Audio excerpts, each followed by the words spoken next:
Mimi naitwa Chris and I'm wondering. Sasa kama Bev ameambiwa yuko baby class, sisi wengine sasa tutasema tuko wapi? If she's the one who's starting right now, sisi tutasema tunaanzia wapi? Baby care. Anyway, let me begin with a story. Story about a barber and his customer. Kinyozi na customer wake. So there was this customer. Alikuwa anapenda kwenda kunyolewa this specific place. But this customer was born again, but kinyozi wake hakuwa ameokoka. So he was always looking for ways that ataweza kupass hiyo message mpaka isync. Kuna vile unaweza pass message lakini si sync. Yaani wewe umepass tu, but yeye alikuwa anataka hit huyu kinyozi what he actually wanted him to know about God. So in one of their casual conversations alikuwa amekuja kunyolewa, and then akamuuliza, do you believe in God? Kinyozi akasema, I don't believe in God, kwa sababu if God existed, outside my barber shop kuna wezi, kuna bank robbers, kuna murderers, there are all type of evil men, na bado kuna wale watu wako disadvantaged in society. So how can God exist in such a society?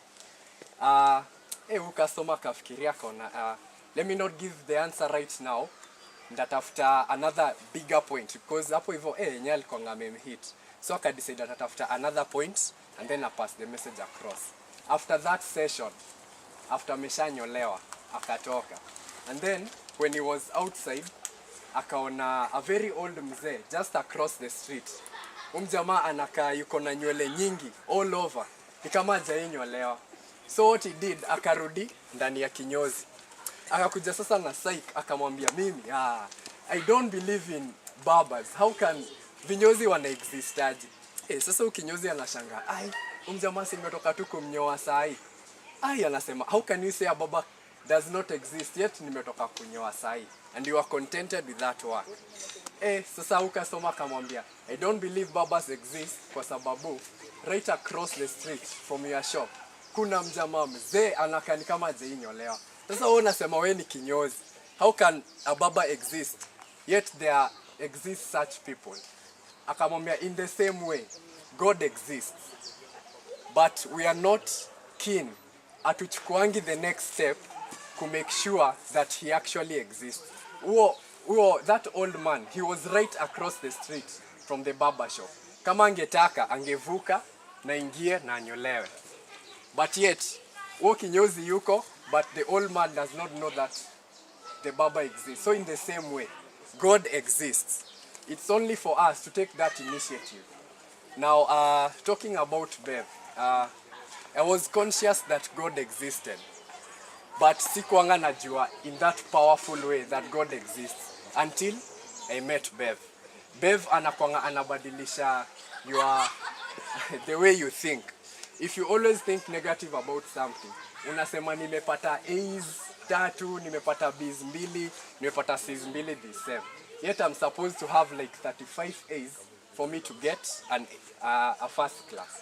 So Bev anakama na kushow, don't look at it from the side that mi yenyewe siwezi pata first class kwa sababu ya hizi C's, kwa sababu ya hizi D's. Hizi A's zenye nimepata ndio nda maximize mpaka nipate hiyo first class. So akani teach to think positive. And that's the way God thinks about us. When he thinks about you, we have just come from celebrating Christmas. And Bev was sharing with us the other night.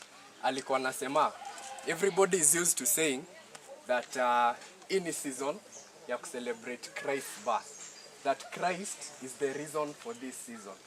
And then she shared, akatuambia, one of church close friends, alikuwa anasema that Christ is not the reason for this season. I am the reason for this season. Kwa sababu Christ, he came and became flesh just for you and me. If it was not for you or for me, then hange come. And definitely, for sure, if you are the only person on this earth, Christ bado ange come and he will have become flesh just for you. So Bev amekuanga kitu teach hizi vitu, and once you interact with her, your life never remains the same. And I turn around. She makes sure that you are better placed than the way that she found you. I'm Chris, I'm born again, and just like to encourage you guys, place God first in your life.